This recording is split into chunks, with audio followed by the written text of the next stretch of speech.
Hello student. Student, इस video में हम पढ़ने वाले हैं कि क्लोरोप्लास्ट की स्ट्रक्चर के बारे में डिटेल में हम पढ़ने वाले हैं। तो आइए पहले इस फिगर को हम समझते हैं, फिर जो है कि हम लाइन बाय लाइन आपको बताएंगे। क्लोरोप्लास्ट, जैसे कि हम प्रीवियस वीडियो में पढ़े थे कि एक डिस्क्वायरल सब स्ट्रक्चर होता है और एक डबल मेम्ब्रेन बाउंड स्ट्रक्चर। इसमें दो मेम्ब्रेन, एक आउटर मेम्ब्रेन और एक inner membrane. Double membrane bound structure होता है। क्लोरोप्लास्ट का जो ग्राउंड सबस्टेंस है वो दो भागों में डिवाइड होता है। वाइट कलर का ये जो है स्ट्रोमा इसे बोलते हैं, क्या बोलते हैं? स्ट्रोमा। और ये वाला जो पोर्शन इसे बोलते हैं ग्रेना। इसे क्या बोलते हैं? ग्रेना। दो भागों में डिवाइड होता है, स्ट्रोमा एंड ग्रेना। क्लोरोप्लास्ट का खुद का आरएनए, खुद का डीएनए, खुद का राइबोसोम होते हैं। क्लोरोप्लास्ट है तो चूंकि ये फोटोसिंथेसिस करता है तो इसमें स्टार्च ग्रेन्यूल भी पाए जाते हैं। यह है ग्रेनम। और ग्रेनम कैसे बनता है? जब बहुत सारे थैलेकॉइड एक के ऊपर एक अटैच होते हैं तो ग्रेनम का फॉर्मेशन होता है। तो अब इसी को हम लाइन बाय लाइन पढ़ेंगे स्ट्रक्चर में। चलिए देखते हैं। तो क्लोरोप्लास्ट के पास टू पार्ट होते हैं, एक है ग्रेना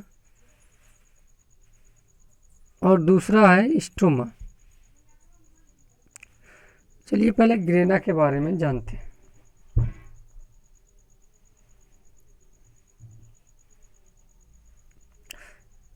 तो ग्रेना एक लैमिनर सिस्टम है जिसके ऊपर दो लेयर्स पाए जाते हैं इस ग्रेना के।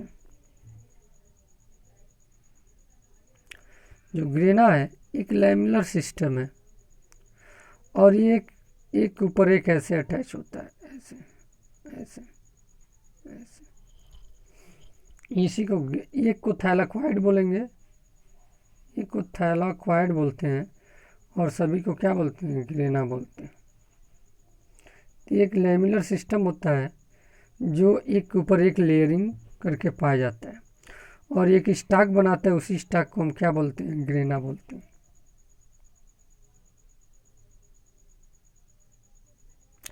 और प्रत्येक जो ग्रेना है वो बनता कैसा है?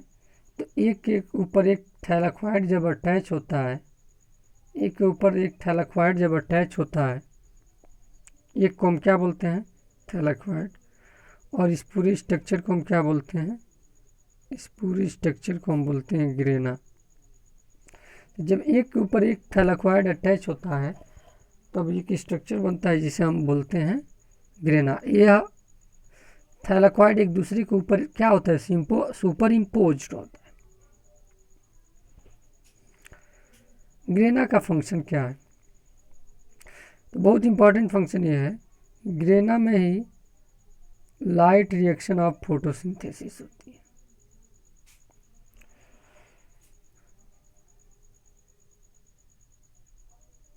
क्यों? क्योंकि ये फोटोसिंथेटिक सेगमेंट जो क्लोरोप्लास्ट है इसी ग्रेना में पाया जाता है और इसी थैलाक्वाइड्स में क्वांटोसोम होते हैं जिसे फोटोसिंथेटिक यूनिट बोलते हैं।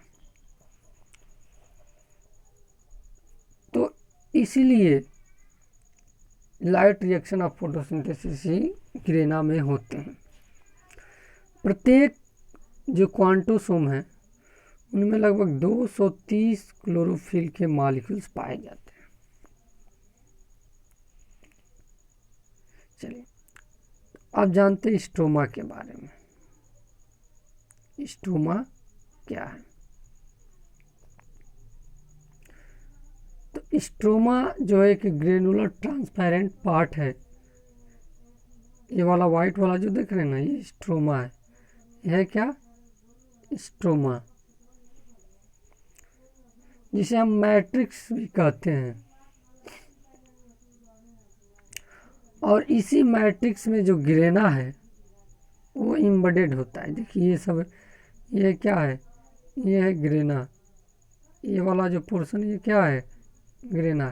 तो इसी मैट्रिक्स में ग्रेना क्या होता है? एम्बेडेड होता है। ग्रेना के अलावा इस मैट्रिक्स में लिपिड के ड्रॉपलेट्स भी होते हैं, स्टार्च के ग्रेन्यूल्स भी होते हैं, राइबोसोम भी होते हैं, डीएनए भी होता है, आरएनए भी होता है। आइए इसके फंक्शन जान लेते हैं कि क्या फंक्शन है।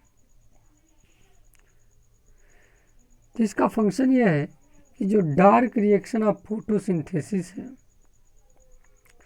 वो ग्रेना में ही होता है। इसके अलावा जो राइबोसोम होते हैं वो भी ग्रेना में, स्ट्रोमा में ही पाए जाते हैं। तो स्ट्रोमा में ही प्रोटीन सिंथेसिस भी होता है और डार्क रिएक्शन ऑफ फोटोसिंथेसिस भी होता है। ठीक है बच्चों, आज के लिए इतना ही। Thanks very much.